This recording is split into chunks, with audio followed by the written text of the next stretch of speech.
Welcome to East Coast Averages, the podcast that brings you stories from everyday people from all around the world. Recorded on the East Coast of Australia, I'm your host Nick, and each week we'll sit down with average people who have unique stories to tell. Let's peek over the back fence and see what's happening in other people's lives. I never know what I'm going to discover until I sit down and start chatting to them. All right, welcome to East Coast Averages. Today I've got Nicole on the show, but she goes by Nick, and I just had to chase my wife out of the room because she was too busy chatting. I don't want to get any of the story out of Nick before we start talking. So welcome to the show, Nick. How are you today? I'm good, thanks, mate. Thank you. Let's start with your story. Where were you born? Where did you grow up? All right. So I was born in Griffith, which is southwest New South Wales. Yep. On the 11th of June, firecracker weekend as kids. No, I was born on the 9th of June. What year were you born? 73. Oh, I'm a year older than you. There you go. Yep. So into really loving, normal kind of mum and dad, sister family. Just one sister? Just one sister. Yep. She's 7 years older, so it was like having two mums. So it's still like having a second mum. So she's still like that with you as well? Tries to tell you what to do? She is, yeah. But I think we've got a very close relationship, and as we've gotten older, we've become really connected, which has been good because as a younger person, she left home at 15, so it was like being a single child for majority of. Did she leave home for work, or she went a bit wayward? No, she can come on the show and have a right to reply. Bit of column A and a bit of column B. No, Shaz. I don't have a lot of money out there, Nick's sister, so don't sue me for defamation because you're not going to get much. No, Shaz was 15 when she moved to Sydney, which was like, you think about that now and you just never let your 15-year-old do that. I know my 15-year-old's on holidays at the moment. No way I'd let her move to Sydney by herself. She wouldn't probably be equipped to either. So actually, I would admit it, she probably is. So Shaz moved to Sydney, got a transfer with Woolies. She was working with Big W. So, and her name's Sharon? Sharon. Yep. That's such a 1970s Australian name, isn't it? Nicole and Sharon. And Sharon. Like Sharon Lee it doesn't get any Nicole more, Marie. It doesn't get any more Australian or Australian country than out in the sticks than Sharon. Than those names. Yeah. Does she still work for Woolworths? No. She's a school teacher now. Oh, okay. Yeah. So is she still down in Griffith? No, she's on the South Coast. Yep. So she's been down there. They've been pretty established down there now. Yep. So and Griffith, for those, it's like a big city, but it's in the middle of nowhere, isn't it? Yes. It's like 5.5, 6 hours, 9 if you've got kids. Yeah. So 6.5 hours from Griffith and about 4.5, 5 hours from Melbourne. So it's a big town, isn't it? It is a big town. Yeah. It's about 30. The population when we were growing up was about 31,000, which is a big farming community. Yeah. And were you on farm or you were out? No, we were in town. My auntie and uncle had a citrus farm, and that's still in the family. So at a place called Tarbogan. Why have I heard of Tarbogan? Probably for the Griffith reasons of because they had a bad drug problem. Yeah, they had a big drug. They were growing out there, marijuana or something back in the day. I don't know anything about it. Yeah, no, Tarbogan was the little suburb that got had a massive police operation and had all pills in tomato tins. Oh, right. Was that back in the 80s when you were growing up or? No, I think that wasn't like that was. Well, you say recently, probably like within the last 10 years. Oh, okay. And then they've grown heaps of marijuana out there too, wouldn't they? Yeah. Grass grows greener in Griffith. Yeah. Bunch of fucking potheads. But I don't know anything about that. But so was pot easy to come by in high school? Yeah, it wasn't ever hard to come by. Yeah. Yeah. So what was the high school like? People came from all round? Yeah, like high school for us was excellent. It was more about socialisation at high school. I don't remember, that's the reason why I was there. I wasn't ever a studious academic kid, but I had a great time. So, yeah. And then I think it was like around year 7. My friends and I still laugh about this actually, that Mum gave us the opportunity to either go on a school camp or get on a train and go to Sydney and stay with Shaz. And yeah, which one are you going to do? Go and stay with his sister who's 7 years older than me. You can buy all sorts of not drugs, alcohol. Like, as a 13-year-old. So we jumped on a train at that time. You'd got a direct train from Griffith up to Sydney, and off we went. And we just think about that now, and we would have never done that with our 13-year-old kids. Off we went, and it was, I don't know, it was a whole day travelling to get to Sydney, and we stayed there and hung out with Shaz and my brother-in-law Pete, and it was fantastic. Did they supply with alcohol, or she was being mum and? Oh, she was mum, but she was still was only like 20 years old herself, you know. So it was awesome. And at the time, Shaz and Pete were renting a place in Balmain. So we were like in the heart of the city, and she'd say like, you know, catch this number bus on the side of here at Balmain, and when you go into the city, Queen Victoria, get that bus. And I still go past those landmarks now and kind of have a think of that time. It was awesome. Yeah. How many of your friends came up with you? Oh, just one. It was always only one, but we just, you know, switched it out every year. Yep. And I think it also then just expanded my mind of there's exciting times out of Griffith. And I think from about the age of 15, I knew that you weren't coming back, Griffith. This place isn't for me. I was just hungry to get out. Yeah, it could go either way with country towns, where people go. Yeah, and you've never had the urge to go back. Like not once in your life you thought, I wouldn't mind going back to Griffith. No. Your mum and dad still with us? No, so mum and dad have both died now. Yep. Dad died.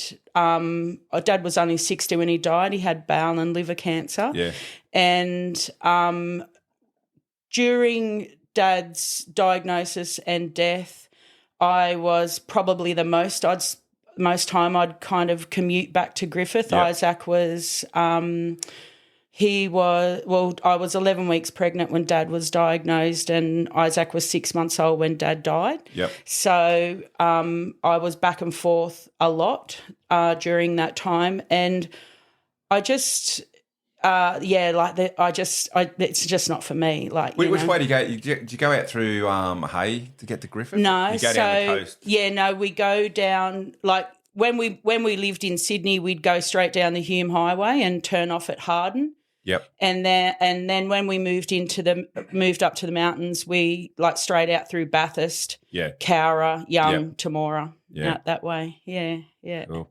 So primary school and that was all pretty good for you? You had pretty good... So I had a dream run. What did your dad do for a living? Dad was a truck driver when I...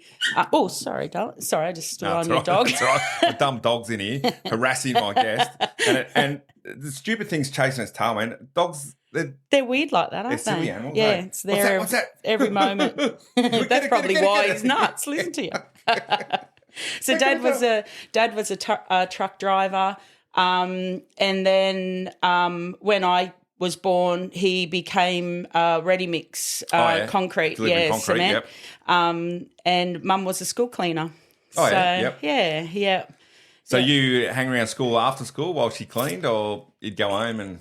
No, we used to when I was young. Like Mum's work was split shifts, so she'd be gone when I got up. Mum would be at work early, and then she'd come home at about 9 o'clock and then go back in the afternoon. When I was in primary school, it was good having Mum around because, you know, I was a bit of, as my sister can remember all these stories of me like crying and carrying on. Mum used to actually come and watch me have to play in the playground in school breaks to like, so I wouldn't cry and carry on like a pork chop. But, so that's – and she used to do that. I can't believe she did that. Do you reckon that was because you were like the youngest in the family and you had all these adults looking out for you, so you got a bit soft? Probably. I think I was very soft as growing up, and I was like within my entire family network, I am the baby one. So I did probably – and I know my my sister very much, my cousin from my family out on the farm. And so I've got, growing up, I had my sister and 2 girl cousins who would have just spoilt me rotten. So I probably was soft now thinking about it like that. Thanks, mate. So what happened to you, Nick? At what point in this story did you harden up, mate? So how old were you when you left Griffith? Did you go to uni? There's a uni at Griffith, isn't there? Wagga. That's not that far up the road. No, hour and a half. We used to, as teenagers, when we all got our P plates, we'd drive all the way to Wagga, hour and a half for Macca's. Yeah. But that's part of growing up, isn't it? Like a lot of living in the country. A lot of people in the city would think you're crazy for driving an hour and a half for some Macca's, but it's sitting in the car and mucking around with music. I was 18 when I left Griffith, and I'd done my enrolled nursing I got a job connected to the hospital there, but the training side of it was at Cootamundra TAFE.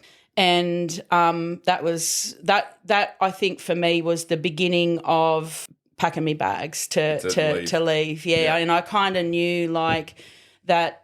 And the reason why I applied really for the position was not because I had this innate nursing in me like some nurses do from childhood, but I knew it was a step to get me out of town. Get out of Griffith. Yeah. And it's not because I didn't have great time and I just wanted to grow up and expand and get out of there. I always knew that home was going to be a safe place, and it was, and, still is. Like I go home and catch up with family and whatnot, but I know it's not for me. Yeah. So did you come to Sydney to work and then move in with your sister for a little while? Yeah, so I moved in with Shaz for a while. At that stage, they were out in Dural area of Sydney at Arcadia, and I lived there. My nephew was born by that stage, and I got a job at Hornsby Hospital and would just come back and forth and had a great time. And then I'd put a application in to get a flat in the nurses' accommodation at Hornsby and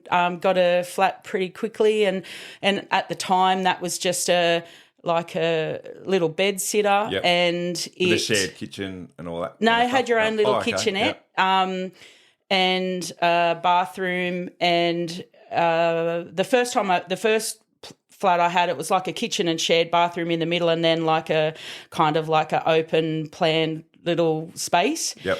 And it just came straight out of your wage. Like you didn't even have to exchange money, and it was the best time of my life. So there was a bit of a partying going on in there, was it? Absolutely. It was awesome. And a whole workforce lived there. So and it was we were we were 20 years old. So you'd finish an afternoon shift, come back and drink all night, or go out? And you did, and you'd go and pay, and you'd turn up to work the next day, and you've probably maybe you've slept, maybe you haven't. You'd turn up, and it was great. That's how your stomach got stronger when you come to work hungover and you clean out a big bedpan. You think, oh.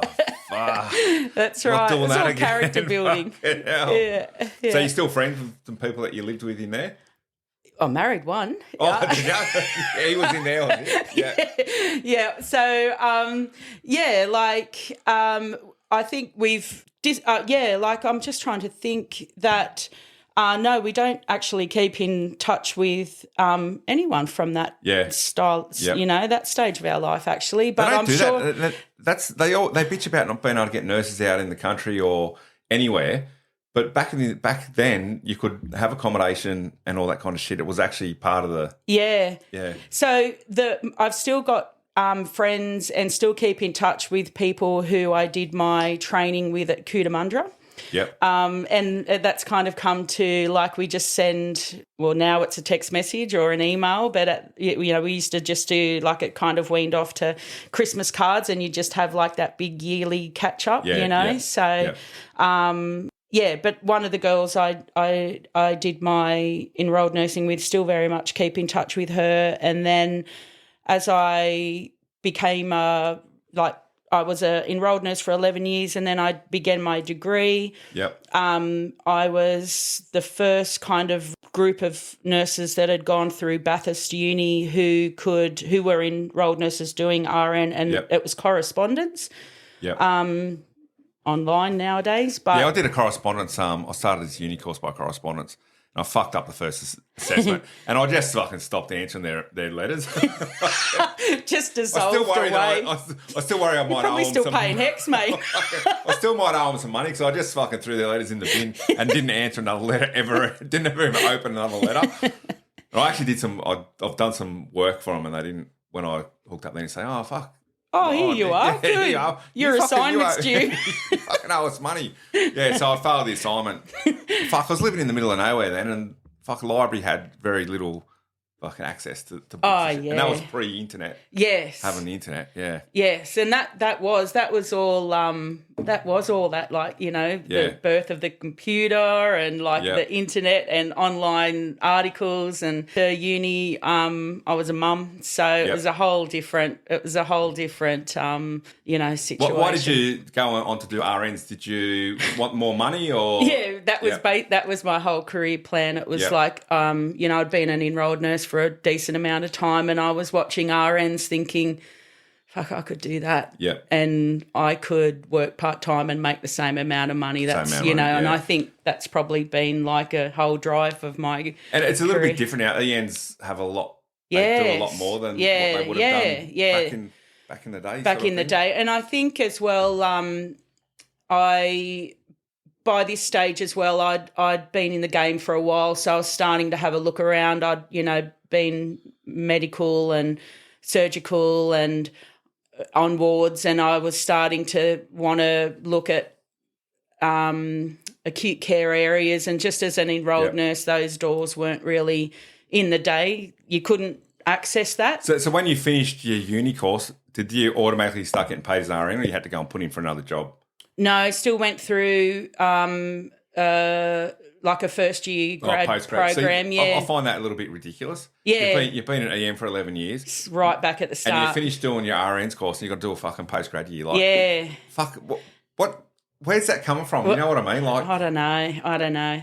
All I can see is the fucking government wants to get cheap labour out of you know what I mean? Out of another skills. Yeah. And you have to start, like, you know, you start all over again in regards to your. But keep in mind, it was still more than being an enrolled nurse, and that was a thing too. I think as an enrolled nurse, and I don't know what it's like now, but in the day, I think you could only get to about, you know, the 5th year, and that's where your pay stayed. Yeah. Whereas an RN, there was a lot more pay grades to get through. Yep. Yeah, so it was all about the pay. So you've been doing nursing for a bloody long time. All my life, actually, and for someone who didn't really, I kind of think about that sometimes and think I don't feel like I was a born nurse. You know how some people say, you know, I always knew I was going to be a nurse, but when we, because my grandparents had they were caretakers of a farm out at a place called Moolameen, up in the high country of New South Wales, on the up near Tumut, Swan Hill area, and like our family, like my grandfather and dad and uncle, they'd go shooting, and I'd go because I couldn't stand not going. But I'd sit in the cut. My sister would be in the back of the ute; she loved it, and I'd be like down in the passenger floor where like my feet were, listening to it all, and then I'd spend the night like with all little rabbits and stuff in boxes trying to keep them alive. So I think, like, even though I say I'm not... After they've been shot. Torturing it. Like, you know... Just let me go, man. You know, keep us alive, nursing these poor little... And they'd all die, like, you know, but... So maybe there is a part of me that was always, you know, trying to torture someone. So what sort of things would you do when you weren't working? Did you travel overseas or do any overseas trips growing up? Or not as like not growing up in like with mum and dad. Yeah, did you travel to the coast? We travelled all the time, and I think like my sister and I were we had a good childhood. Like mum and dad were hard workers. Dad would work all the time. Mum would work like all the time, and during school holidays she'd go in. She was all like, they both had a really good work ethic, and Mum would also pick fruit on farms and stuff, seasonal, for extra money. She was a shopper, so she gave us that skill. Like, but we'd go up to the Gold Coast. We'd always camp. We camped along the river all the time as kids with all our family, and we would go down the South Coast down to Bateman's Bay, because where Dad worked, the owners of that company had a holiday house at Bateman's Bay, so we would go there all the time. And then Dad comes from a big family, and he had one sister in Griffith, but the rest were in other country areas, so we would always travel like to Wagga, Corowa, to see his family. So we were always out and about. We do that, the old, like 3 weeks a year at the caravan, same caravan park, same fucking site. Which unfortunately I still do now. I was going to say, don't tell me that's It's the same fucking caravan park. Scott's Head, mate. Scott's Head, Nobody, Scott's Head's a shithole. They won't go there. That's right. It's the biggest shithole on the east coast of Australia. That's like the Do not visit Scott's Head. It's shit. You will South not Coast, enjoy it at all. It's the same. It's shit. Don't go there. It's freezing. It's what are the beaches like? Fucked. Shit, don't go there. Scott's Head crowded. Beach. Fucking sharks. Big sharks, mate. This is fucking, don't go there, eh? So I'm still going to the same fucking place. It's good though, because you know it, don't you? So we're a bit like that and it feels like home. It's easy, you know. So we didn't go overseas because, you know, that was just I don't even know if I even knew there was an overseas as a country kid. It's funny. Some people like do heaps of travelling overseas when they're younger. I was in the Navy, so I went overseas with the Navy. Kez lived over. So she lived in Saudi Arabia for a couple of years. So I think when we sort of started living together, we never felt like we needed to go overseas because we'd sort of both been overseas. Yeah, so we did go to Hawaii last year. It was the first time we went overseas. Yeah. And we've been to like the cliched fucking South Pacific cruise. Yeah, but it wasn't massive, like grab a backpack and off you go. No, that wasn't that wasn't on my radar either. Like I would have liked to have, but no, it just didn't happen. So yeah. And you want to live down the South Coast eventually, don't you? Yes. Yeah, very much. Like it's funny now. Like we bought a house 8 years ago down there, and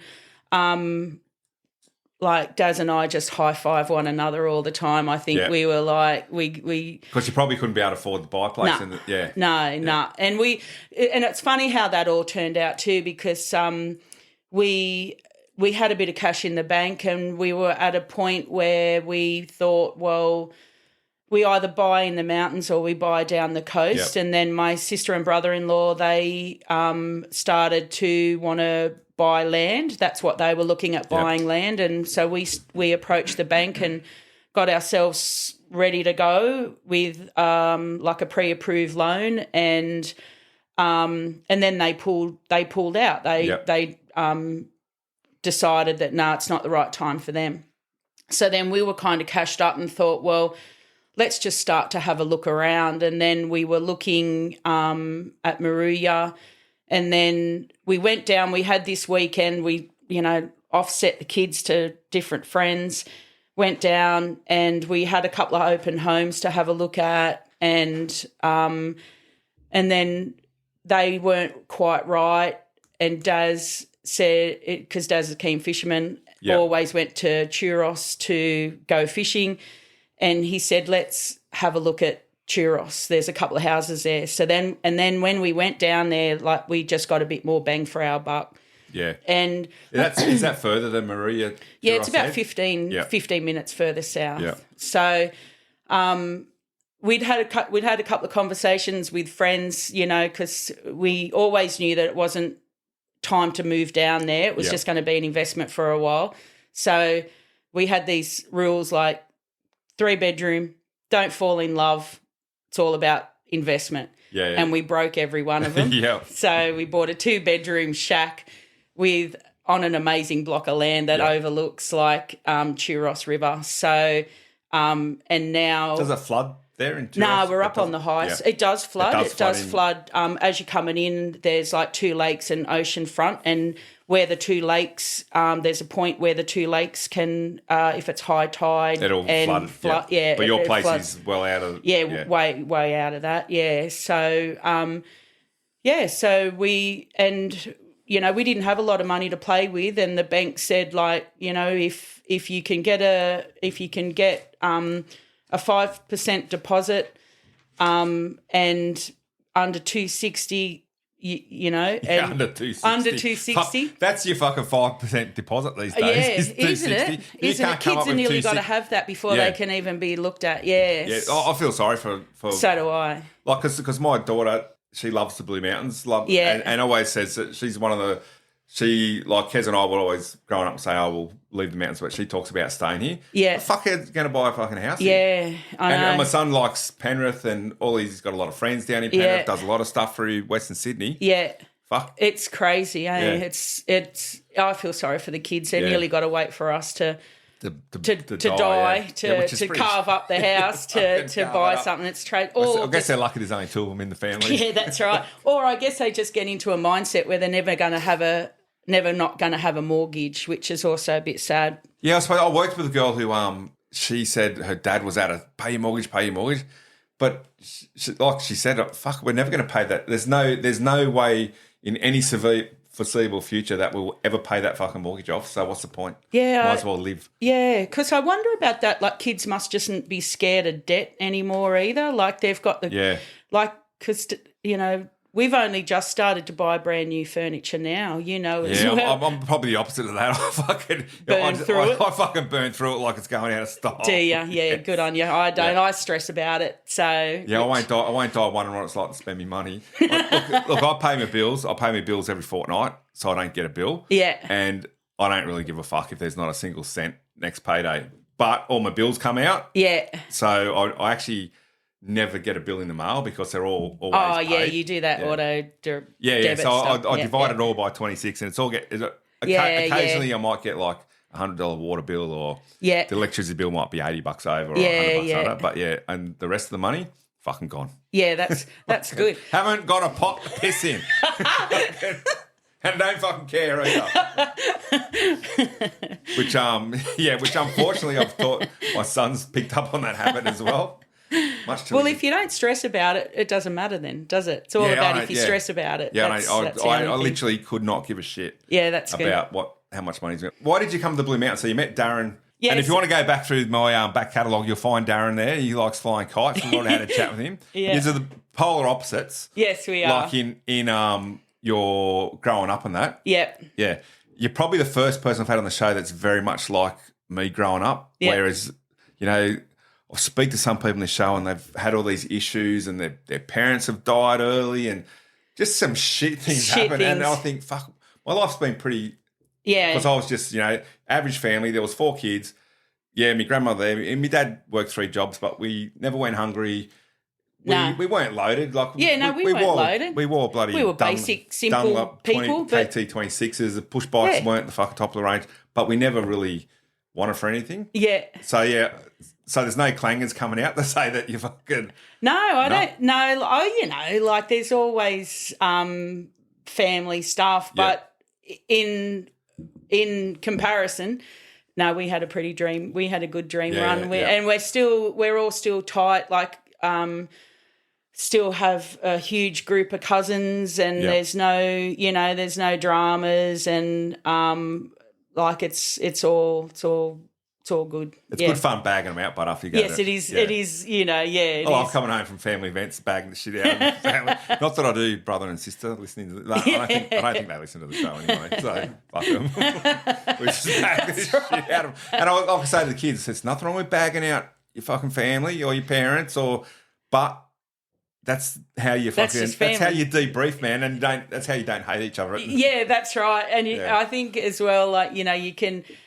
What I like about my family is that you can, especially my sister and I, we don't see eye to eye all the time, and you might do things a bit differently and whatnot. But you can have your say, have your differences, but then you just get over it and you just move on, and it's not thrown back at you. It's not, so you just, So, but sometimes you shut the door and go, look at you and go, what the? Did you fucking hear him say that? What the fuck? What was that shit that came on? Oh, fuck yeah. So that's half the fun of family. Yeah, and look, I regret sometimes I don't regret it, but I grew up with heaps of cousins. Weekends are always having barbecues, and barbecues are turned into having toasted sandwiches for dinner. Yeah. So really, really good times. Yes. That doesn't seem to happen as much, not in my little family it doesn't anyway. happen in our, like, when, I guess too, because like Daz's family's away, so it's a bit more of an effort, So when we all do get together, it just feels like it feels a bit forced, because it's not an every weekend type of thing, so that it's a bit different. And when I'd go and catch up with my sister, she's got 2 boys as well, so the boys would just connect straight away, but there was always this big age difference. Yep. So my guy's just seen my nephews on this pedestal of, 2 boys to be kind of thing. So and my sister's kids just loved them because they were like, little mini-me's of each other. Yep. It's very strange how the kids are got similar personalities, and interests. And so you've still got your mum and dad are both passed away. Do you still have connections? You've got family in Griffith still? Yeah, still got family in Griffith. Mum's sister, my auntie, she's recently passed away, only 12 months ago. Yep. So, but I've still got my cousins from her down there, and my cousin on dad's side is like a sister. She's just always been in our life, so she's like a sister down there as well. Yep. And I've still got an uncle, her dad's still alive in his late 80s and looking like he's going to go forever. So his kids aren't paying their house anytime soon. Thinking, for fuck's sake. Yeah, that's right. Absolutely. Jesus, he's settled in. Yeah. So how'd you end up in the mountains? I did ask Darren that, but I can't remember his answer. Because you're in North. We came up here for our first wedding anniversary. Oh, and just a weekend away. And just fell in love with the joint. Yeah, just a weekend away, and it was still, it's a bit of best of both worlds up here. I think, like you're an hour and a bit away from. We were in Barrow actually. We lived in Barrow, and we came up here and just fell in love with it. Yep. And then I think we were just like, let's move out. And I think we also were at a point where we felt like we probably had to grow up a bit because we were still partying like we were living in the nurses' accommodation. And so we just moved up, and we lived at Medlow Bath at the start, and then we were there we rented a really cute little cottage there for about 12 months, and then we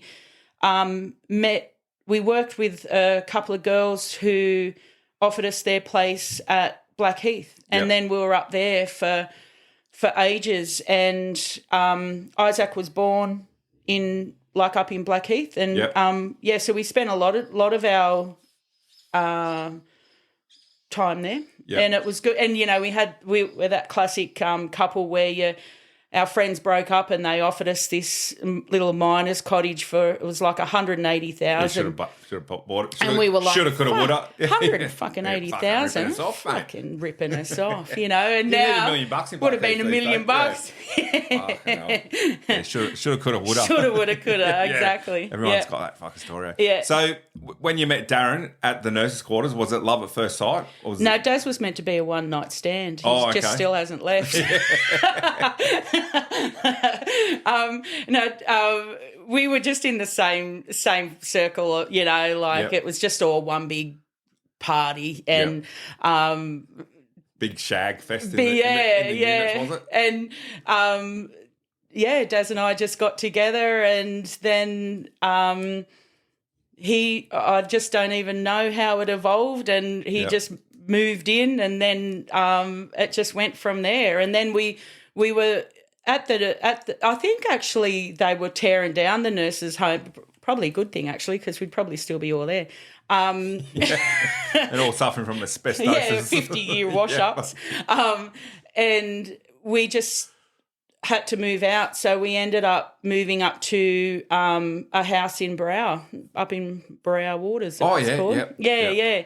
So we lived up there, and the party just followed us. Like our friends just all moved and rented houses in around the local area, and So it was party on. Yeah, and it was great, like, because it was perfect for me. I could still connect into my sister, you know, like just straight over the ferry over into Dural. So it was good. Yeah. So then you got married, had kids straight away? Or? No, we were married for 7 years, before we started to even have kids. Daz was, when we got together, Daz was going through a divorce he had like his little fella was, I think, about 18 months old, 2 years. Yep. So that was kind of like a bit of a mess, really. And it took a few years to settle in and get a bit of a rhythm. Yep. And that was also one of the things that the mountains worked for us as well, because his ex-wife and child lived in Western Sydney, so it was still doable. Yeah. So, and then 7 years felt like we were ready to have a family together. And again, we were, in comparison to what other people go through, we were pretty blessed. Like, you know, we fell pregnant. Yeah, that's the same as Kez. Like, you take the we won't TMI too much information, but you get the ticket to Central. And you're straight on. Fucking next thing you know, the platform's closed because there's fucking new resident. And then Isaac was born. Yep. And then your whole, that whole kind of idea of everything's going to be fine, nothing's going to change, we're going to be fine. It just you just start a whole new path. And how old were you when you had first? 28.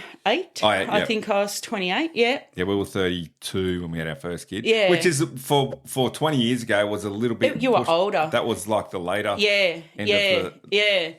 Geriatric pregnancy, I think they call them nowadays. They do, But nowadays, most people aren't having kids until they're 28, 29. That's right. Yeah. Like it's rare to see a 22 or 23-year-old young person. Yeah, and you kind of like do see those kids now. Well, they are kids, aren't they? And you just think, fuck, you're young, and like, because I kind of think as well, like with my boys now, like when Daz was at my 21st, and I'm like, you look at your kids and think, oh, you're just so young. Yeah. But then you think, well, fuck, you were 21 too. Like, so. Yeah, I got married and divorced quite young too. Did you? I was married at 20 and divorced at 20 and a half or something. Yeah. And I spent 6 months of that relationship, I was overseas in the Navy. Fucking best 6 months of my marriage. Was fucking on deployment. Yeah. Anyway, but thankfully we didn't have kids because it would it just complicates it. Yeah, it was much easier just to go split your way and gone. Yeah, when you've got a child, you're hanging in there. Yeah, so. and then if you really don't get along, you've got to fucking spend time with them for the rest of your. Yes, you got to get along. You kind of I don't know. It depends on how you are, but you know, you've kind of got to make it get along a little bit. It's funny this year, for Troy's birthday, we all got together. We went down. Because he lives up in Queensland, and we Daz and I, Zave called in too actually, and Daz and I we went down to Culburra Beach where his mum and stepdad live, and we had the day together, and Daz and I were like driving down there thinking, fuck, if someone said to us in 30 years' time... You'll be having lunch with your ex-wife. You're going to be having lunch with your ex-wife and it's all going to be good and you're going to drive away thinking that was a good day, we would have just went, get fucked, you're an idiot. Yeah. But I think it's good that we... it's good for Troy. And most people get a bit... you get a bit smarter about things when you grow up. You realise the little shit doesn't really matter anymore. Right. Yeah, that's right. Yeah. And working in health, and you've worked in health, since you were 17... You would think that you would have a better understanding of not getting stressed about little shit. Yes. Because you see, definitely. Yeah, definitely. Yeah. Try to remember that. Yeah. Every now and then. Well, I think we've got I guess, do you call it the pleasure or the reality of seeing that little shit doesn't really matter. And sometimes you get caught up in it, and then you might go and have a shift and you just get in your car and think, what the fuck am I worrying about? I think you've got to... Yeah, so all my listeners don't actually know what the secret societies I work for. Now, I reckon people think, is it the fire brigade? Is it the police? Yeah. Is it ambulance? Is it health? Is it fucking corrective services? It's something government, people. But like I said, I'm going to get 1 million subscribers and charge everyone a fucking $1 to listen to the episode that I tell them what I do for a living. Oh, that's it. Yeah, it's a good plan. That's a good plan. Yeah. I'm only like, I think subscribers, I'm like 900. So I'm a little bit off there, a million fucking listens. It's a goal. Yeah. It's a goal. You got to have a goal. You got to have goals. Yeah. So both your sons are left home now. Was that a weird transition? Yes, it was. It was a bit of a shock, actually. I notice sometimes now because Max still lives at home but doesn't spend much time. He's like in and out all the time. Yeah, that's a bit like Zave at the minute. We co-parent. Yeah, and it's a bit, and then Abs will go somewhere and you're sort of like, fuck. That's it. What are we going to do? House is fucking empty. Yeah. It is a shock. And I'm out carting fucking mulch around and I fucking hate gardening. Yeah, it was a bit of a transition, and I think like we're through it now. Like but at the start of it, because when Isaac moved out, it wasn't like an announcement. He just didn't come home. He was starting to be with his girlfriend more, and that was really good. And then he just eventually never come back. So, and then Zave he's a bit transient. He's out more than he's home. And it took us probably I don't know, like a few months to settle into just like, oh, I remember you, and and you have to kind of recouple because your mum and dad for so long, and then you look and think, right, like now we've got to be a couple again. But fortunately we've got enough in common, and then also enough things individually going on that it still works, and it works pretty well. You're not a fisherwoman?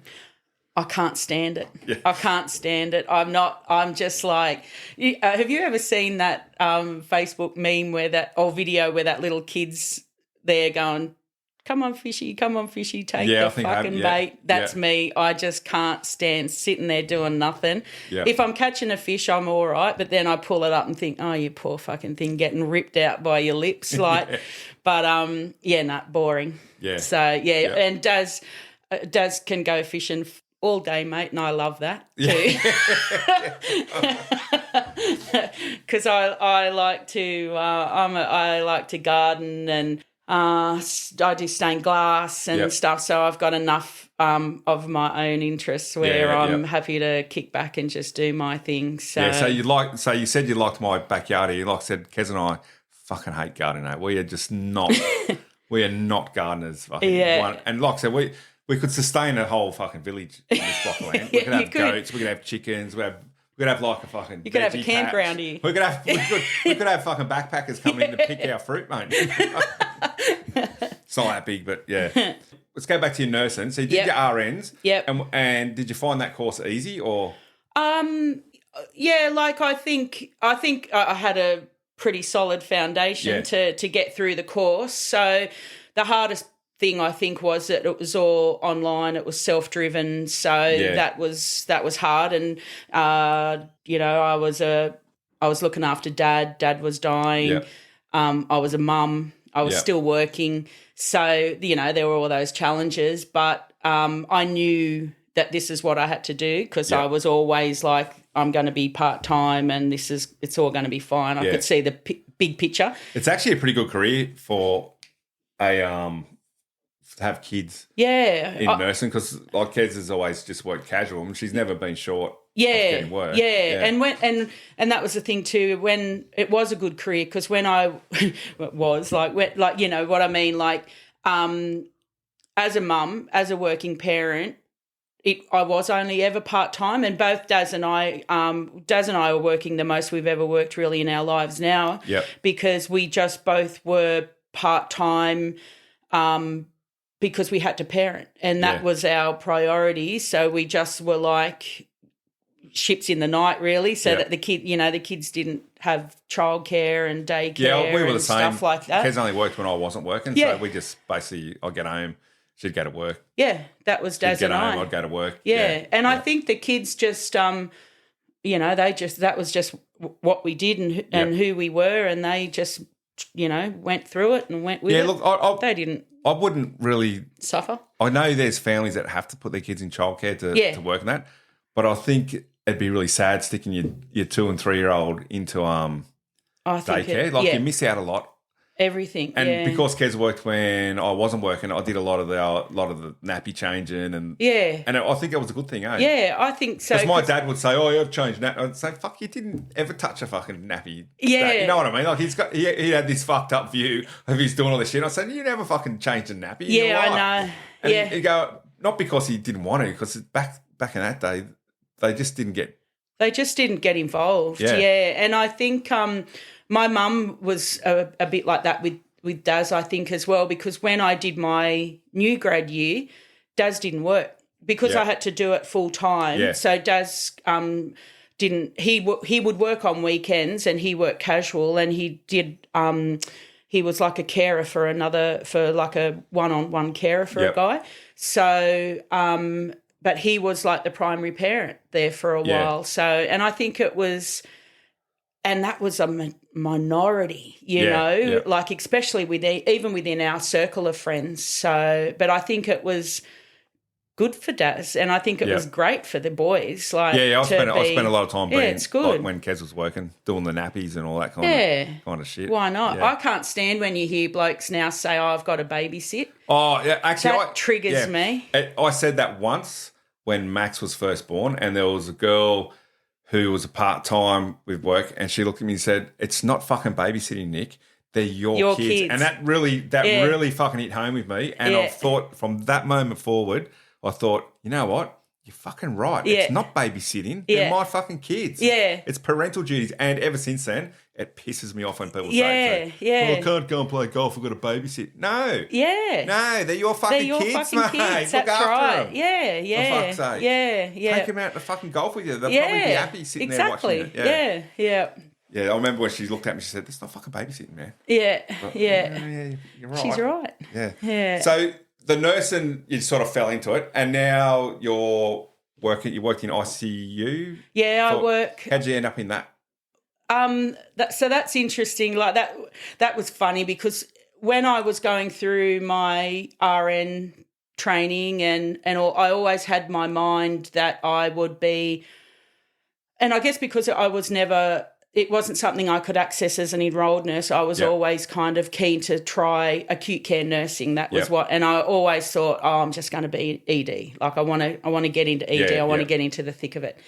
And then a mate of mine, actually, who I've reconnected with and working now with, he said to me, "Nick, you are not an ED nurse. You're an ICU nurse. Go and try ICU."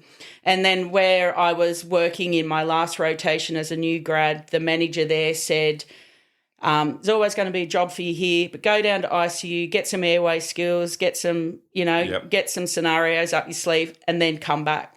Yep. And I don't know, what was it, 23 years later, I went back. You're still working in ICU. Yep. Yeah, that's right. So still working in ICU. What was it you liked about it? Because it's pretty full on and it's life and death. Most of your patients, like some people, you're walking into an ICU and it's very quiet and it doesn't seem to be a lot of activity happening. Yeah. But the people are on fucking death's, most of them are on death's door. Yeah. So was that a shock to you when you started doing that? Like, so when I started in ICU, the ICU that I worked at was a trauma centre. So that was it literally just blew my mind, like the things that the body can go through and still live to have a reasonable outcome. Because I think so you'd see some of your patients think, "Fuck, they're gone. Yeah. There's no fucking way this person's surviving." Yeah. And then 2-3 weeks later, they're still... Yeah. And the funny thing is, too, like you, in ICU, as a nurse, you mostly connect with the families. You don't really because... and I don't know what it is if your mind just shuts down to that that kind of not human, that there's a person in the bed, but you don't connect to that person very well, if they're like an unconscious critical patient. So you connect with the family. Yep. And then when the patient comes back like a couple of months later, you only remember the family. Yeah. And you're just blown away that person has actually survived and is walking back into the ICU, you know. So thanks for your help. Yeah. Now, I've got a question for you for ICU, which is if I'm in a coma, right, and I'm laying in the ICU, I'm in a coma, I've had some fucking traumatic events happen and I'm there for 3 weeks. How do I take a shit?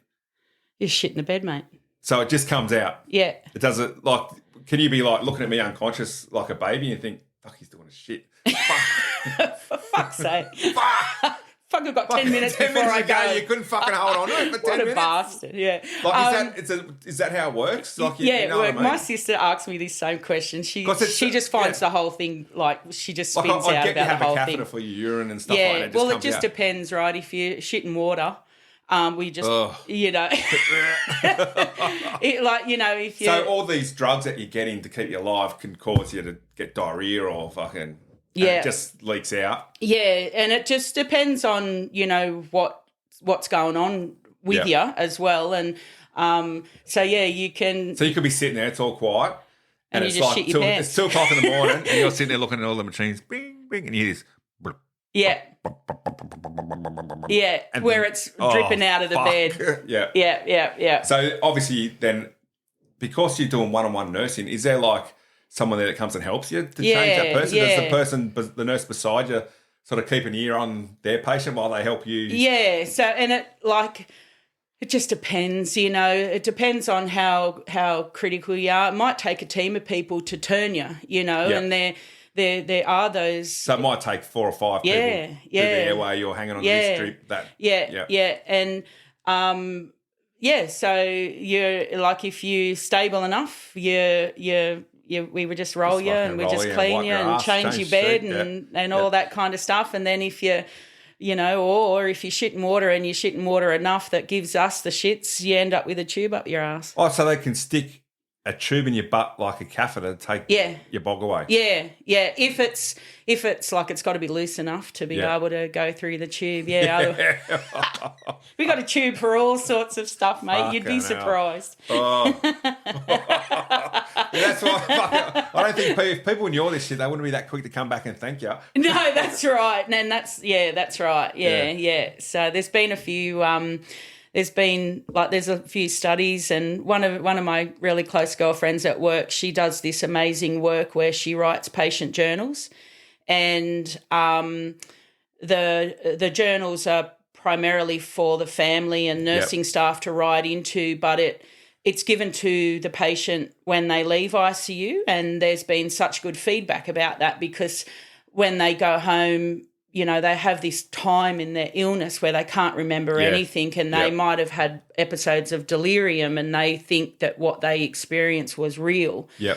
But the reality, it wasn't. But they have to come to terms with that, and this diary helps them get through that. So would you go with near-death experience being similar to that, like more about the delirium from the illness? I've heard some cool stories about that type of stuff where people have had moments when they come back, and you know that they've had time where they've been over their body and seen you doing stuff to them in the ICU. And you know they've kind of been part of their resuscitation but above themselves, or you know, or they've been called back to themselves. What's that fucking tube you sticking up my ass? Hey, fucking hell! Easy there. What's this? What's she getting out of the drawer? You're up there floating around thinking life's pretty cool. I'm cruising around, everything's cool, peaceful.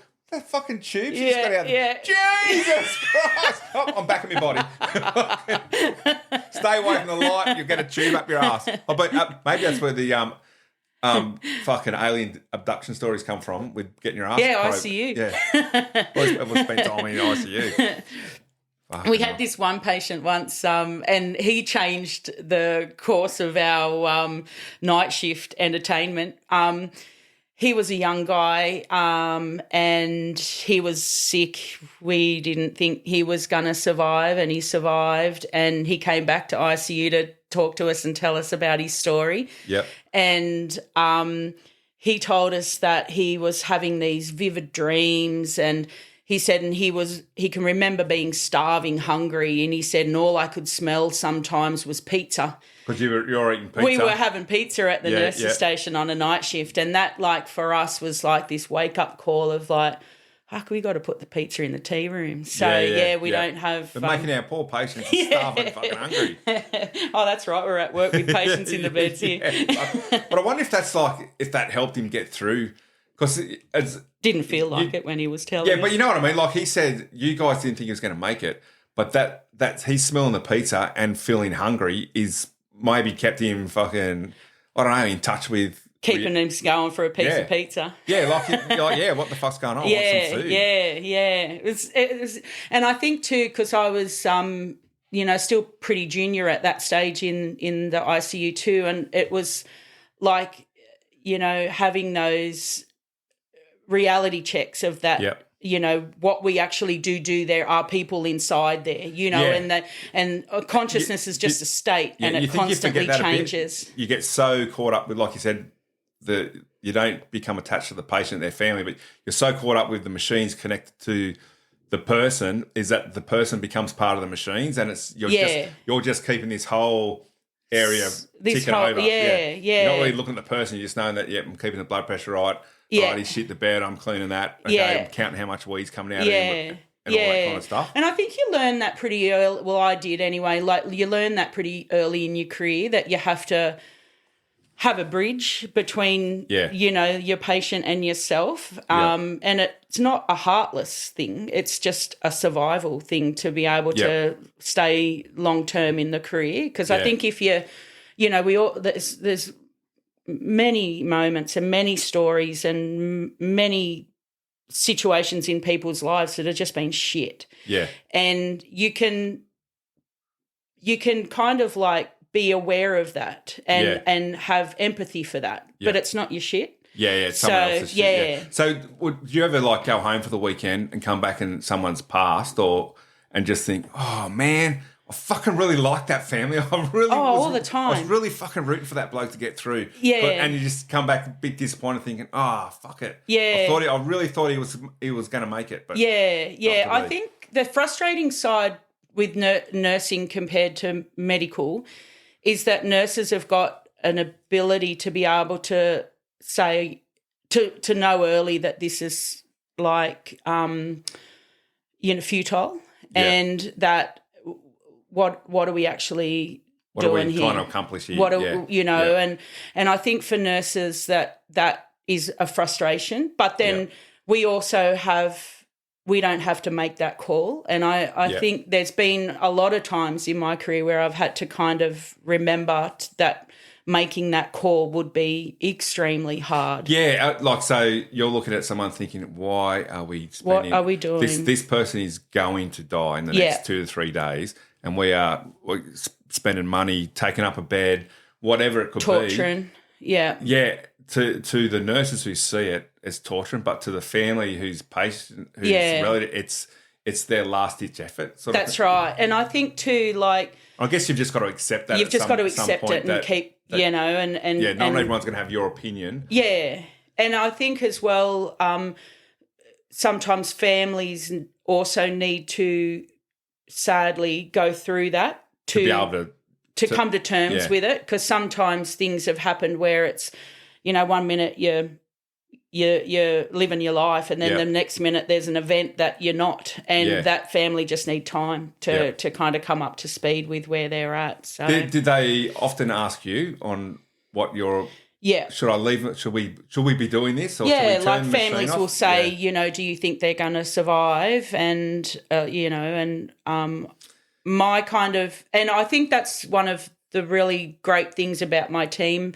In ICU as well, is that we won't blow smoke up your ass. If we're worried, we'll say we're worried. And I think there's ways of saying, getting people prepared to say goodbye without being heartless about it, and just kind of bringing them gently onto the page that we're all on. There's always someone in the crowd to pull your head in if you do bring up the money topic, and that's something that's... You leave that to the fucking... the government. The finance people, you know, like those. When you're pulling this bit of yeah. equipment out of the cupboard, you can't look at it and go, "Oh, this is a fucking $5,000 piece of equipment that I'm about to use on someone who's probably not going to survive." Yeah. No, fuck that. Yeah. Let's give them a chance, because occasionally, the people you didn't think were going to survive get up and they walk survive. out. Yeah, that's right, and that's right. You just never know. So, and I'd be happy personally. I would fucking pay an extra $5 tax a fortnight if the federal government said to me, or the state government said, "Listen, fuck, we need an extra $5 out of your fortnight.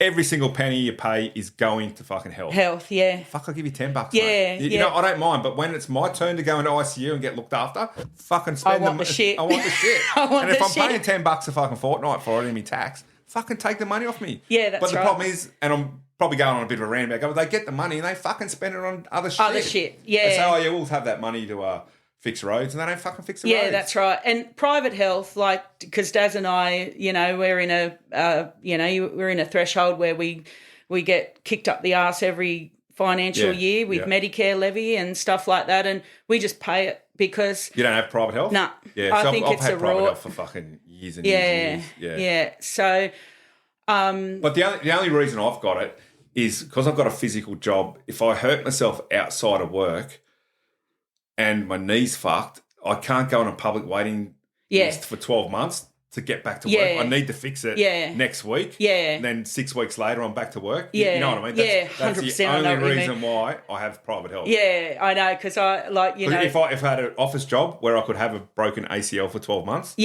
and limp it off to work and be on the public list, fucking be all right. 100%. Yeah. But to earn money, I need to be able to. Yeah, for that type of stuff, because I know, like, you know, my knees are fucked, my hips are fucked because my knees are fucked. And then I think, God, I'm going to be lining up for a knee replacement. Yeah. I probably should get on that list now and be, 70 when I finally get that come through. So, that'd be the only reason. But I've done the maths, like, in our, life so many times, like, you know, when the kids were going through orthodontic stuff and, you know, one of my boys wears glasses and stuff, and I was just like, never bloody I only got $2,000 back for my daughter's braces, and I've been fucking paying probably $300 a fortnight for 30 years. Yeah, I know.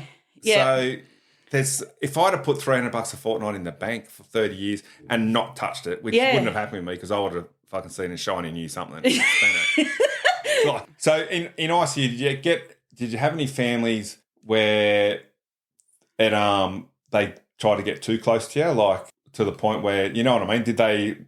Was there any like bad experiences with family? Like, did you have? Oh yeah, like we've had one like I think probably the only time where I've had to have. 2 times actually, where I've been contacted from people like within the hospital system that I didn't even know existed, where they've said, look, you know, you need to get off social media for a while, lay low, you know, this family are making threats and we're going to take that serious. Family meetings with security, and it was a Some situation. people become emotional and can't put their emotions in check when they're around the tragedy. Yeah. And I get that, Like, I get that. You can see, fuck, why are you getting so cranky, man? They just don't have the skill set to be able to deal with it. That's how they deal comes with the out emotion. in threats and you know, that first to fight kind of I guess. Do you think a lot of times those threats are pretty baseless, but given 30 years in the industry and you've had two people. Yeah, that's right. Where you know, where we've had to, like when I've left work, I've got security to walk me out to the car, you know. That's happened once in the whole kind of 24 years of ICU. It's normally emotion. And did you find sometimes that someone who was quite cranky initially when the patient was first in ICU, over a couple of days you saw them start to deal with the issue and become less cranky and then come up to you and say, look, I'm really sorry how I fucking said that the other day. Yeah. And you go, oh, definitely, definitely. And that's what I like mean too in regards to you got to step back from that. You can't, you know, and some of it's full on, like, you know, where it's in your face and it's you know, it's hard to kind of distance. It takes a little bit more time than just your average drive home from work, you know, but you have to get there because it's, you know, this is, it's sad for them. Yeah, So, and like my last episode with I don't know if you listened to the show. Yeah, I do, you actually. Did you listen to the last episode where Reese had the hand transplant? My last guest had the transplant. I'd love to speak to a family from the other side of it. Because like I said in that episode, and if you haven't listened to it, go back and have a listen to it. Because the third episode we talk about his transplant. It was very interesting to see when he was getting worked up for the transplant that everything was about the transplant. It wasn't about him. It was about whether he could sustain the heart that they put in him. Yeah. So I'd like to know what it was like on the other side. Yeah. If they had an understanding that that's how much, it's not, they just don't go, oh, fuck, you need a heart transplant, here's a heart. It's not like that at all. Yeah. It's actually when they put your family's heart into someone, they've done the fucking due diligence and there's a pretty good chance it's going to fucking work because they've done that due diligence. Yeah. So I'd like to speak to a family, and you've probably seen families. Yeah, we are the donation side of that. We don't do the transplants, but we do donations. So you don't get the transplant recipients. No, we get ICU. The donors. That's a whole other different sort of. No. So that's more specialised, and there's only a few centres that do that. Yep. But have been in a few situations where we've been on the donation side, and so I'm not sure if anyone knows, but any death that happens in ICU, it's called a trigger, where the all deaths are triggered, where that might be suitable for donation, and that ball starts to roll in the background very privately, and worked out if this person might be suitable. Yep. And look, it probably should be done privately because you're not rooting for the person to die to get their organs. No. But you've still... And it might not be the time either. It's still a contingency plan in the background. Yes. But there's a lot of challenges and barriers to make that person suitable as well. So, and then once a person's deemed suitable, well, then we'll have a conversation with the family. And there's a whole team of people that participate in that conversation. And then once, if that door's opened and you're still very much monitoring that person, because then you've got two arms, then you've got the person who's actually dying or has died, and you've also got... so they're sort of brain dead. Clinically died, but the machines are keeping everything. Yeah, so there's two ways you can donate. The autonomic system is just keeping their body ticking over. Yeah. But the brain's not really... Their brain... Yeah. They go through a brain death classification, takes two senior consultants to determine if you're brain dead, or you have a cardiac death where you've got to die in a time frame purely so that the organs are maintained and circulations through the organs. So, so that process is long and arduous, to be honest, for the family. And I've often questioned myself, would I be able to go through this if it was my immediate loved one? Because it's a real roller coaster for those families. Yeah, because when the doctor comes and says, look, your son's in a coma, we think his brain isn't working anymore, have you thought about donation? That's really saying your kid's... There's no hope now. There's no hope. You might as well be coming saying, look, your kid's he's dead. Yeah. I always when that happens and for that family then, us who are still at the bedside, there's this massive trust that we have got it right, because you've still got a heartbeat. You're still watching that heartbeat on the monitor, and the ventilator's still doing its job. But you have to come to terms with that heartbeat is just a heartbeat. It's and I just I really value that family have put the trust in us that we're getting it right, So, and I think that's why the process is so foolproof in a way. So it sort of has to be, because you can't have someone thinking that you've just like you know what I mean? You can't have someone rubbing their hands together thinking, oh, fuck, here comes this is going to be great. Here comes the heart. I think you know what I mean? That's fucking just absolutely. not the way to look at life, is it? And organ donation in Australia is like really tight for that as well. I think that's a really good thing, that the processes are so valued and so respectful, that because it only takes one or two experiences that are shit. Yep. To do a lot of damage, you know. So,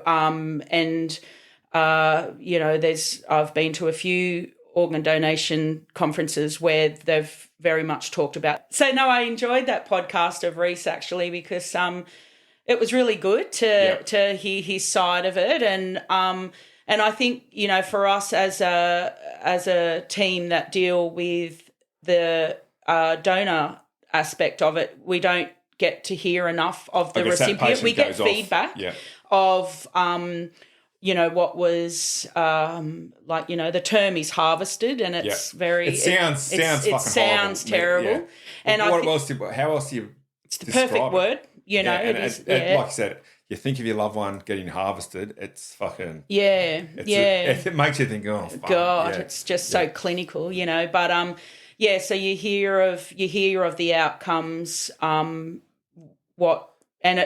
And it's good, you know, because we see people on, you know, lifelong dialysis, and, you know, or they've only got like months to live, and it would just be shit, you know, and to think that person's been given a second chance in life because of someone's death. What better rewards that? And what's the longest you've had a patient in ICU? Because ICU is one of those places in a hospital where if you don't know anyone who's been in ICU, you don't have any reason to walk past those doors. You know what I mean? Yeah. The fucking doors are there, and people go in and out, and you don't really, unless you've got someone who's been in there or you're in the industry, it's a real sort of closed off world that you don't sort of see. So what's the longest you've had someone? We've had a couple of patients who have been in there for like 9 months or so, just in ICU, and that majority of the time is due to like Guillain-Barré. Right. So you see that. Because that usually works itself out eventually, doesn't it? Eventually, and you'll majority of the time always end up with some kind of neurological deficit, not mentally but physically. Yeah. Because you can't have your muscles. Do people come in and do physio on these people? Oh yeah, that is like that's a multi-team. You know, once you've kind of gotten through that acute phase, it's all about the recovery and. Because my brother's a quadriplegic, so I spent a bit of time in ICU when he first had his accident, and all through his 30-odd years, he has physio where they move his hands around and everything. So he's not really. You see some quadriplegics and their arms are very like skinny and atrophy, and their fingers are all curled up. And that. My brother's not like that because he's had constant physio 2 or 3 times a week where they move his fingers, and every night they move his legs and stuff like that. So so you'd have to do that to someone. Yeah. So and it's like, so you're keeping their body moving, you're keeping their lungs fit to try and wean off the ventilator sooner rather than later, and just to get physically that person. I guess just try to optimize everything so that they can make a decent recovery. And then mentally, right? Because mentally you're in immense pain because your nerves have demyelinated. All their fibers around them have broken down, and then they've got to restore. So they're getting all this neuropathic nerve pain, and it would be horrendous. Yeah. And how was COVID working in an ICU? Because I can't talk about the secret society work, but most of the time COVID was on the couch at 11 a.m. or 10 a.m. watching fucking Gladys. Yeah. Give us the fucking numbers. Yeah. And to the general population, it was, 1,100 fucking cases. Shit. Yeah. It's going up. What was that like for an ICU nurse? Like, so the biggest challenge pre-COVID wave, and it was exactly that. When they talked about it as a wave, it was a wave. Like we started to see 2, 3, 5, 8, 10. But it was just this racing towards this change in health with every day would be like the goalpost changed all the time. And did you start having people stacked up in the ICU? Like, was it like it's where it was 1-on-1 in ICU? Did it start being 1-on-2? No, like we were really fortunate in that we prepared for that. But so our ICU is a funded 21-bed unit, and we developed 12 extra beds. We just basically from hospital scraps, we built this 12-bedded, 10-bed actually, 10-bed ICU. And we also were like in that, like the government had an emergency funding for this disaster funding that, switched on for health, and we were able to have this, it was a spreadsheet where we had to like put equipment down. And, we've got a couple of really cool people in ICU that, we have this motto, aim high and we land where we land. So we aimed high and we got this crazy amount of equipment come through to sustain us. And we were getting staff ready, and at the start of it, we had like a team of 5. There were myself and 4 others in the unit, and every day we'd get together and have these meetings and plan of what we're going to do today, just keep moving forward with it. Was it a nervous time? Fuck, we don't really know what's coming? Well, we were watching the European model of it all, and so we were like seeing areas opening up, bloody sports fields and stuff, and it was just overwhelming. Some of that was just completely overwhelming because we thought like, fuck, how are we going to sustain this? Because I think we were a little bit lucky because we were lucky. Where Australia is, you isolated, travel stopped. And I'm only surmising this in my own opinion, but with the bushfires just prior to it, I think that stopped a lot of tourism for that particular season, which I think probably helped us a little bit as well. It helped us. It did, because I think once we shut the borders, we could contain it. So you would get nervous. You've been home watching the news and seeing what's happening overseas. Yeah, I think. And just thinking, fuck, how are we going to cope with this? How are we going to? When it hits us? What was my what hit me the most? What really stayed with me when we were in that? One of our the director at the time had worked with the COVID SARS outbreak, and he told us that at a hospital in Singapore that he worked at, there were staff pictures of people that died. The staff who passed. That died. Yeah. And I think that for me really hit home that. Because you're the staff member. Yeah. You're one of them. Some of your staff. Some of my colleagues could fucking die of this. Yeah. And that I think made me work 10 times harder to, one, protect myself and my family, but also like my colleagues. And then it was just this, and then it started, right? And then we just got into this kind of mode, and it was one of the hardest but proudest times because, I'd at that stage been a nurse for 30-odd years and never worked in a pandemic. So, and it was also I think we were so connected as a team that everyone just, it just managed. And what we also so we kind of prepared ourselves for COVID, but what we also found was that we had 2 ICUs closed with COVID, and at the time, like now, because we weren't vaccinated, we didn't know what we were going to be dealing with. But we had 2 COVID ICUs, and we had a normal COVID. 2 COVID ICUs and a non-COVID ICU, and that non-COVID ICU was just as fucking busy as the COVID. So that was really difficult.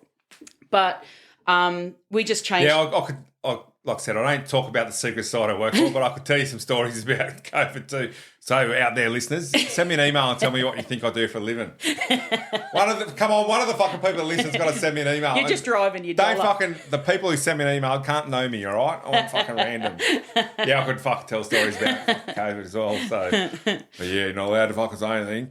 Yeah, but there were challenges, and I think as well, like after it kind of subsided, and and we had it was a closed area, so we had people dying of COVID that families couldn't be at. Yeah, that was fucking pretty harsh. That was hectic. There was hectic. People passing away and not being able to have their family with them. Yeah. It's fucking heartbreaking. And because going back through your history through ICU, you've watched the families sit beside the bed, hold hands, play music, whatever whatever religion whatever they need. You know what I mean? Whatever they need to, but now suddenly they were locked out. Saying, yeah, sorry, your you dad can't come in. You're not allowed to fucking your come son, in. Yeah. Yeah. It's fucked. It's fucked. And I think because my young bloke had he come off the push bike that time and ended up at Hawkesbury Westmead overnight. Fucking wasn't allowed in there. Yeah. You know what I mean? Yeah. Like not allowed in there to see him. I couldn't imagine it. I just... And he wasn't dying or anything. It was purely observation. But still, it's fuck, that's my fucking son. And the government's telling me I can't go in. No, fuck that. Yeah. I could see why people would get the shit to that. Yeah. So funerals, not allowed to have a funeral. Can't have funeral and you know, and we, you know, there was one night shift where we had 2 members of the same family dying. Oh, and they died overnight. And we had the family on, because we set up, our social workers were amazing. They set up like FaceTime iPads, FacePad, you know, so you were watching like, and just, you know, I couldn't imagine that. Yeah, it's fucking horrendous. Absolutely fucking. And you get why people pissed at the government. Like, fuck, what do you mean I can't fucking go and that's right. see me loved one while they pass away? Yeah. Why can't I put the fucking suit on that you're wearing as a nurse in ICU? Why can't I put all that on and come and say goodbye? At least pick one person from the family. Yeah, so it's funny, like after COVID and after we, you know, kind of got back to a little bit of normal, and during COVID as well, my brother-in-law was going through coronary bypass surgery at Westmead. And my sister and I, you know, as we've aged, we look so much alike and we sound alike. So we would change PPE to go in and pretend to be each, like, you know, because Shaz was allowed in. So we would swap out and, you know, you could only just see a part of us. Yeah. So they did eventually cotton on to that we were doing that, but they were fine. But COVID was a interesting time being in an ICU. Yeah. So, but and now it's just so much more relaxed, which is really good. And you know, I'm proud they of don't even test for COVID anymore, do they? Like most of the time. They do, have surges every now and again where they're not. It's not as full on. Yeah. Fuck, you know, you couldn't get 50 metres near a hospital without a bloody swab up your throat. Or I had to pay my daughter $50 to get swabbed for the first time she got swabbed, cause she just was not looking forward to it. Like, was quite nervous about it. Fucking cost me $50, mate, to get her to sit there and take that nose swab. And she did it fucking really well. Like, they're brutal. She let them swab and fucking.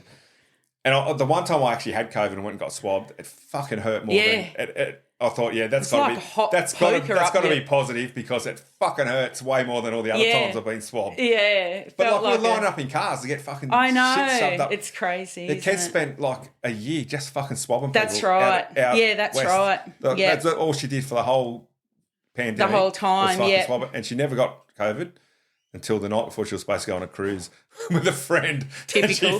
Typical. Did she go? She was looking, because she was all fevered up. She came out like fucking all with the rigors. She's going, oh, fuck, I feel sick. I said, no, you'll be right. COVID test, COVID. Yeah. What a...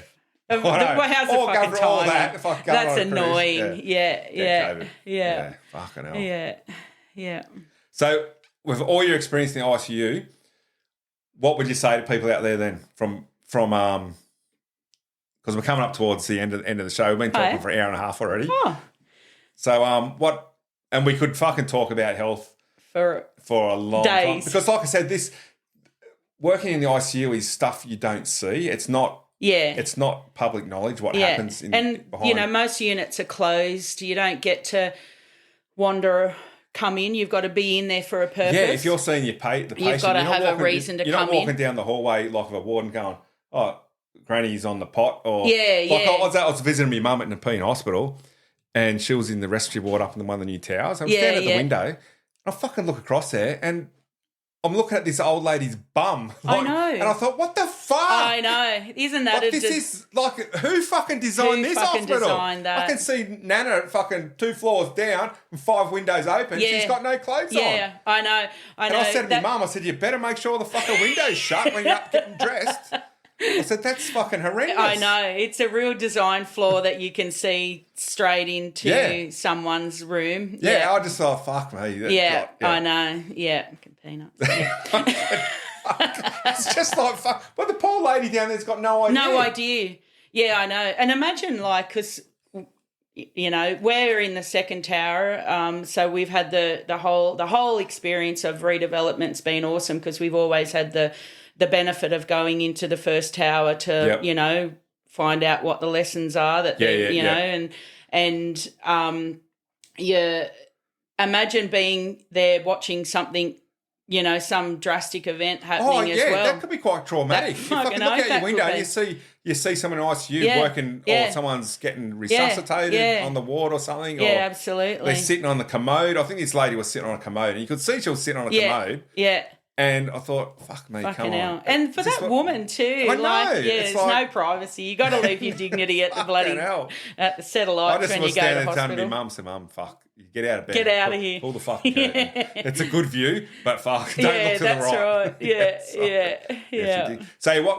Yeah. So no one sees the ICU there. So what do you reckon that's taught you with, like, your in life? You know what I mean? Like, you should be calmer because you see how shit life can be. Yeah. But you also see miracles, man. So you talk, ICU can be a real negative sort of place where shit's happening and people are dying, but fuck, there's some really good stuff.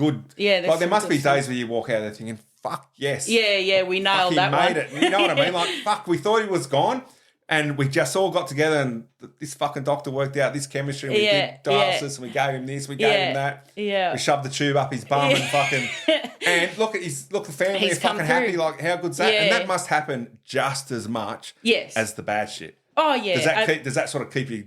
It does. And I think the thing that I like about ICU too, I like those challenges and I love to be in meetings where there's a whole collaborative, intelligent conversation about you're always learning and there's always things that are just like that blow your mind. Science just blows my mind. Like I love science and you can just about control every part of your body. There's always a bit of, there's always something that Swiss cheese effect where some people just have fucking shit runs the whole from the minute they hit ED.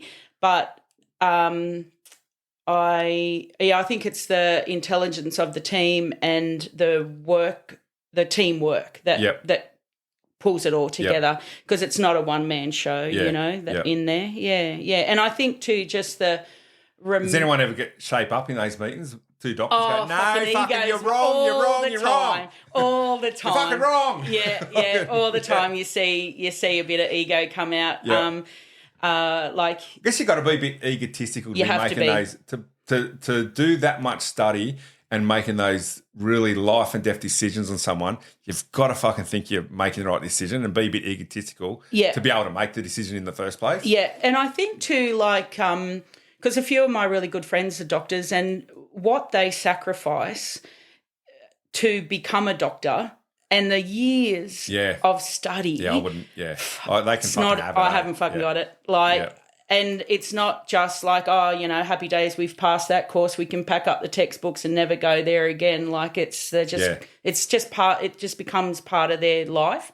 And then, some of my good friends, I'm also friends with their partners as well, and then what their partners sacrifice, and that as well. Like it's a bit of a selfish game, medicine, I think, as well. Yeah, because a lot of time they could be at home with the family and then disappear into work for fucking 4 or 5 hours or be in operating theatres. Like they're just at work. Like some like and even our consultants as high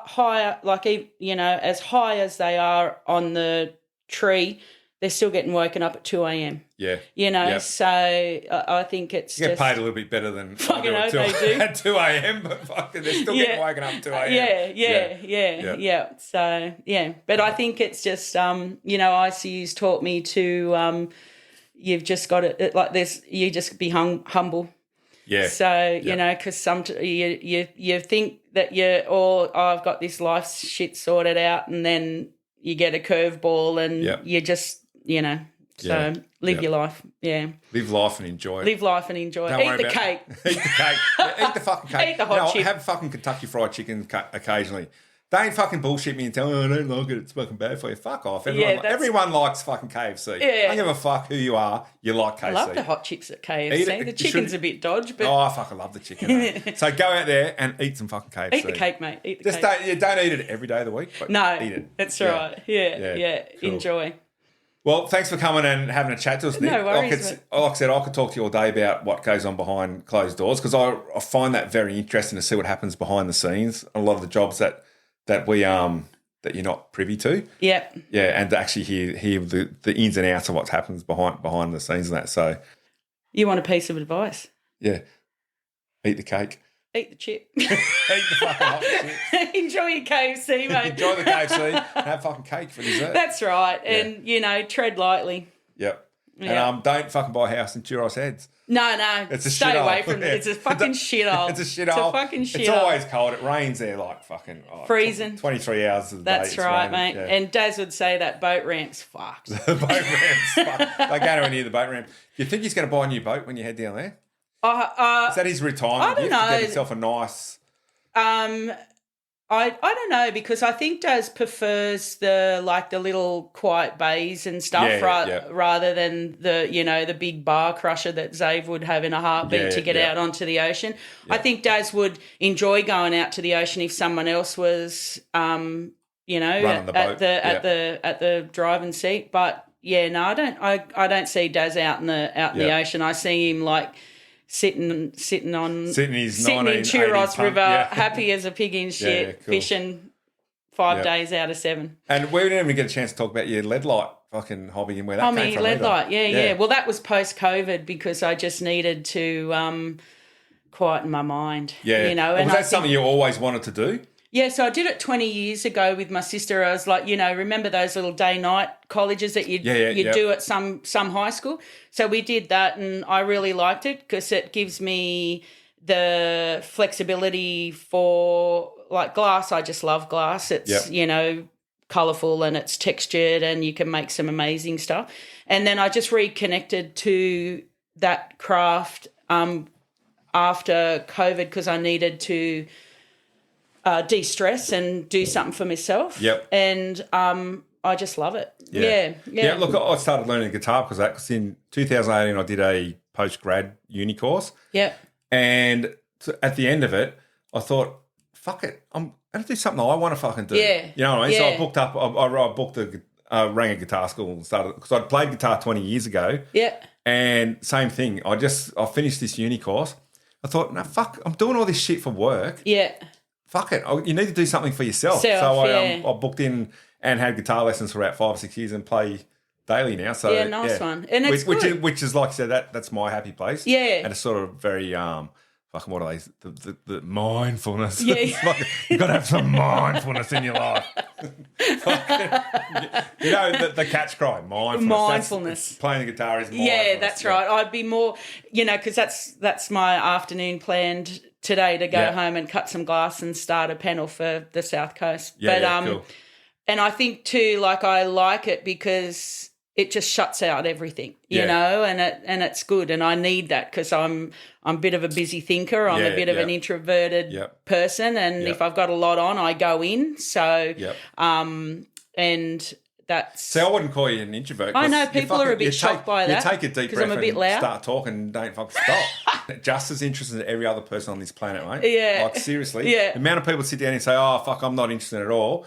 And then you spend an hour and 40 minutes chatting about stuff. Yeah, behind the scenes stuff. Yeah. And it's nice to have someone on that's very same as me and has had, because invariably a lot of people I have on the show some fucked up thing happens to them. Yeah. And I sometimes listen to the show and think, fuck me, East Coast Averages shows turn into a fucking sad fucking podcast when nothing goes right in anyone's world. Yeah. So it's nice to have someone on that just had the average upbringing. Fucking just the average East Coaster, mate. Just the average East Coaster, yeah.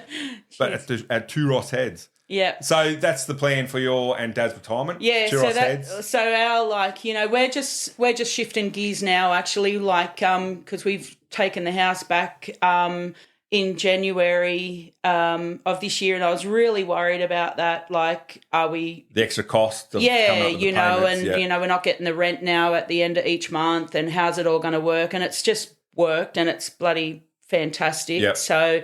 And we've just we've making the time and making the effort to get down there, which is, and we just love it. The goal is to have a chat to a builder, do a bit of a renovation, and keep it simple, and then head down. And we're hoping, like, probably in a couple of years, maybe be in a nice house. A kilometre away from the beach and a kilometre away from the... Still working part-time or just retiring? Yeah, just casual? We're not. No, nothing extraordinary has happened financially. These aren't filthy fucking rich. Yeah, that's These aren't stinking of money. We're not stinking, nah. You can't smell you coming. We're average, mate. We're smell average. That there, fucking rich. Yeah. So we'll, hopefully so we'll keep working down there, and... I'd like to have a little studio where I might be hitting the market once a month and selling a bit of glass and living an easy life. Yeah. Just living a nice, simple life. And the kids, if the kids can come down and catch up with us every now and again, you need a hobby. Days. You need a hobby like that. And look, you might. No, I'm not going to be pumping out church windows. So you don't reckon in 1,000 years they're going to be looking at your window going, fuck. No. That was fucking Nick that made that one. Fuck Apparently she got her inspiration from all that fucking shit she saw working in Adelaide. Yeah. No, I'm no Trahilly. No, mate. Is that why you went to Adelaide? There was a glass exhibition down there, American glass blower. And it was something that we come across years ago just by chance at the Australian Art Gallery down there, and then I seen him on Gardening Australia, and just because I follow all these glass stuff on social media, like it came up, and didn't want to go to Adelaide. I grew up in Griffith, so I didn't want to go to Adelaide in summer, and then it ended at the end of this month, and I was like, if we're going to go, it's got to be now. And it was good. It was fantastic. Yeah. It was beautiful. Yeah. And we went during the day, and we also bought tickets to go back at night and see it lit up. And it was great. It was good. And it was one of those other opportunities where Daz and I just look at one another and go, well, this is a good stage of parenting to be in. Because, we can afford to do it, and we can just go to Adelaide for 48 hours, So, happy days. Cool. Well, Nick, thanks for coming and having a chat to me. No worries. I might got to go to the toilet, so I'm going to wrap it up. And I know your toilet habits because I do listen to your podcast. I'm a bit traumatised by that. My bladder's the size of I'll have to talk to Kez about that. I had the PSA test. Came back normal. I had all these blood tests and my blood pressure's fucked. I take 3 tablets for my blood pressure. Do you? I had all these fucking blood tests, and the doctor just went, he's got fucking bad blood pressure, man. Like, everything's normal. Is that a family thing? Yeah. 3 fucking medications. Shit. Yeah, that's what I think too. Yeah. Maybe not. See, you maybe knock off that KFC. Yeah, you're in a whole different category now. KFC. Even occasionally, once a month is fine. Yeah. Yeah. Just double dose of one of them, I guess, while you're KFC. Yeah, I'll take an extra fucking statin for the cholesterol when I have fucking KFC. But anyway, thanks heaps for coming up and chatting to me on your day off. No worries. Enjoy the rest of your afternoon, and Will do. appreciate you coming and chat to me. Cheers. Thanks, Nick. See ya. Thanks for listening to another episode of East Coast Averages, and that's what I mean by taking a peek over the back fence. I really enjoyed talking to Nick because you get to hear what's going on behind the scenes. We walk down the street and you see, you see like an office block, you see people walk in there, or you see government departments on the news or read about it on newspapers, but you don't actually get to see what's going on behind those closed doors. And I really enjoy bringing that stuff out to public so people can hear it. Anyway, I fucking find it very interesting to see what happens behind these doors that we don't normally have access to. And I really enjoyed hearing about what goes on behind the scenes in an ICU. Hopefully none of us fucking end up in there. But if we do, we'll have someone as dedicated as Nick looking after us. So go on to Spotify, press like and subscribe, rate the show. It's how I get more listens. Send me an email at info@eastcoastaverages.com. You can email me also at, eastcoastaverages@gmail.com. I've got a website, www.eastcoastaverages.com. What a surprise. So yeah, press like and subscribe. I have to apologise because I was a week late getting out this episode because work got in the way and I work full time and this is my hobby. So sometimes it doesn't work out with guests and getting stuff together. So hopefully there'll be another episode in 2 weeks. Come back and have a listen. Yeah, if you press the right buttons, you'll get notification when the next show's on and I'll speak to you then.